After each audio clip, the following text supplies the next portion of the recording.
আন্তর্জাতিক অপরাধ আদালত আইসিসির গ্রেপ্তারি পরোয়ানা মাথায় নিয়েই আমেরিকা সফরে যাচ্ছেন রুশ প্রেসিডেন্ট ভ্লাদিমির পুতিন। আলাস্কায় যে তাকে গ্রেপ্তার করা হবে না সে বিষয়ে নিশ্চিত হয়েই মার্কিন প্রেসিডেন্ট ডোনাল্ড ট্রাম্পের সঙ্গে বৈঠক করবেন তিনি।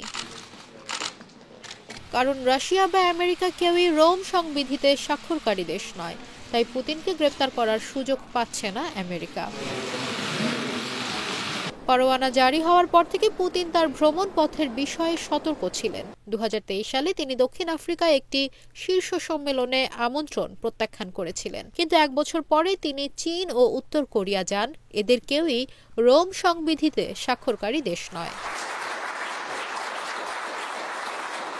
তবে 2023 সালে পুতিন মঙ্গোলিয়া ভ্রমণ করেছিলেন, যা একটি স্বাক্ষরকারী দেশ। তবে রোম সংবিধির 98 অনুচ্ছেদের অধীনে পুতিনকে গ্রেপ্তারে আপত্তি জানায় মঙ্গোলিয়া।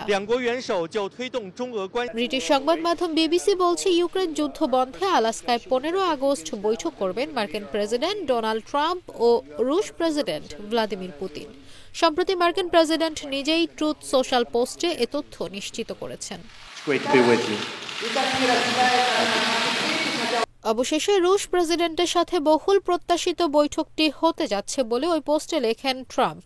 হোয়াইট হাউস বলছে, সম্ভাব্য চুক্তি অনুযায়ী ক্রিমিয়া ও পূর্ব ইউক্রেনের পুরো দনবাস অঞ্চলের নিয়ন্ত্রণ নিয়ে খেরসন ও জাপোরিঝিয়া অঞ্চল থেকে সেনা প্রত্যাহার করবে রাশিয়া।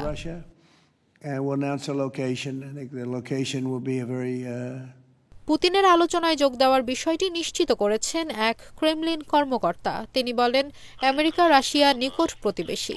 বৈঠকের জন্য আলাস্কাকে উপযুক্ত জায়গা বলেই মনে করেন তিনি।